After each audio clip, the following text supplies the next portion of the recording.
Sometimes you hear about a heist and it sounds like something straight out of a movie. Well, this isn't Hollywood. This is the Louvre. And in just 8 minutes, a group of thieves managed to break into one of the most famous and supposedly most secure museums on the entire planet. So, right away, you have to ask, how is that even possible? I mean, we're talking about the Louvre. How does a place like that, a fortress of art, get hit so fast, so brazenly in the middle of the day? Well, let's get into it.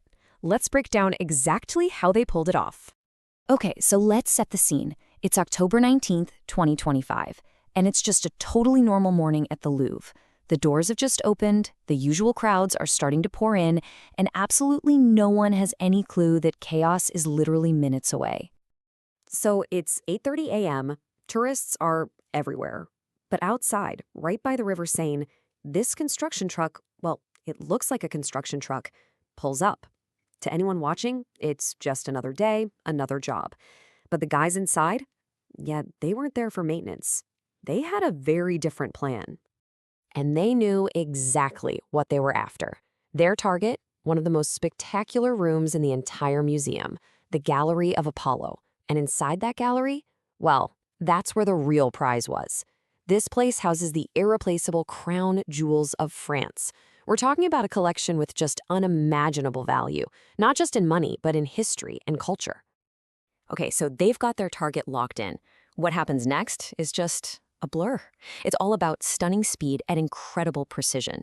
Honestly, what these thieves managed to do in the next few minutes is almost unbelievable. I mean, just look at this timeline. It's wild. At the 1 minute mark, their lift is already at the balcony. A minute later, they're cutting through thick security glass. Just 4 minutes after that, they've got the jewels in hand. And by the 8 minute mark, they're gone, vanished, escaping on scooters of all things. It is just a stunning display of criminal efficiency. 8 minutes. That's all it took. From the moment that truck pulled up to the moment they just vanished into thin air. And get this, they were only inside the gallery for 4 of those minutes. 4! The audacity, it's just staggering. So how did just 4 people pull this off? Well, they came prepared. They used a heavy-duty industrial-grade disc cutter to just slice right through the security glass. And once they were in, they didn't even use guns.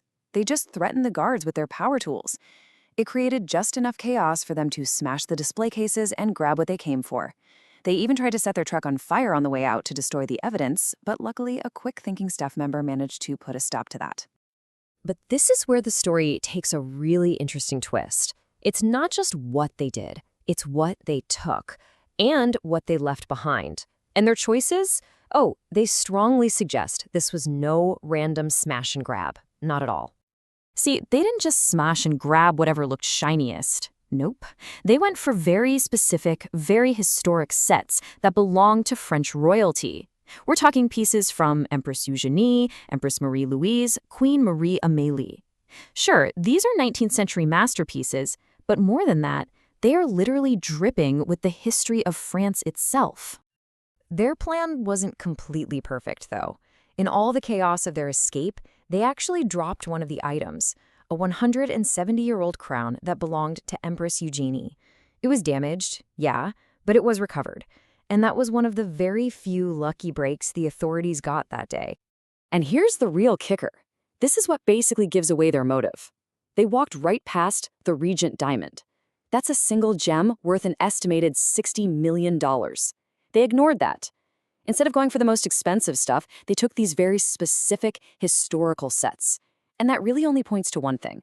This was a heist to order. Some private collectors somewhere wanted these exact pieces of history and hired them to go get them. The Paris prosecutor's office really said it best. They said this isn't about the money. The real crime here, the real loss, was the theft of France's history. These things aren't just expensive, they're priceless. So all of this just leads us back to that one huge question.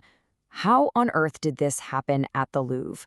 Well, the investigation pretty quickly uncovered a whole series of, frankly, embarrassing security failures that basically gave these thieves the perfect opening. And this is where the story shifts, right? It goes from being about a brilliant heist to a story about massive institutional failure. Get this. In the wing they targeted, 1 out of every 3 rooms had no CCTV coverage. None.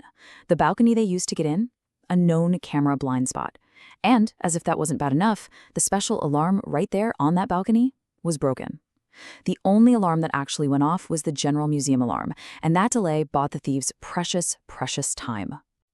The fallout, as you can imagine, was immediate. The museum's director came forward, admitted to the failures, and even offered to resign. But the Ministry of Culture didn't accept it. They decided to focus instead on the investigation and, of course, on fixing those glaring security holes. Now, as completely shocking as this heist was, believe it or not, it's not the first time something like this has happened. To really understand where the investigation might be heading, we actually have to look back at the Louvre's surprising history of major thefts. Of course, the most famous one is the Mona Lisa, right? Stolen in 1911, gone for 2 whole years. But then you have 1976, when King Charles X's sword was taken. And in 1998, a Corot painting was snatched in a very similar daytime robbery. And here's the thing, neither the sword nor the painting has ever been seen again. That is a pretty worrying thought when you think about these missing crown jewels. But this time, there is some real hope. The forensic team went all out. They collected over 150 DNA and fingerprint samples from the scene. And it actually paid off. Just a few days later, police arrested 2 suspects, all thanks to a DNA match. And here's the crucial part. One of those suspects already had a record for, you guessed it, gold theft. So that leaves us with one big final question, doesn't it? The police have suspects, they have evidence, but they don't have the jewels. So the question is, will these priceless pieces of French history end up like that king's sword, just vanished forever? Or is there a chance they'll one day find their way back home, back to the Louvre?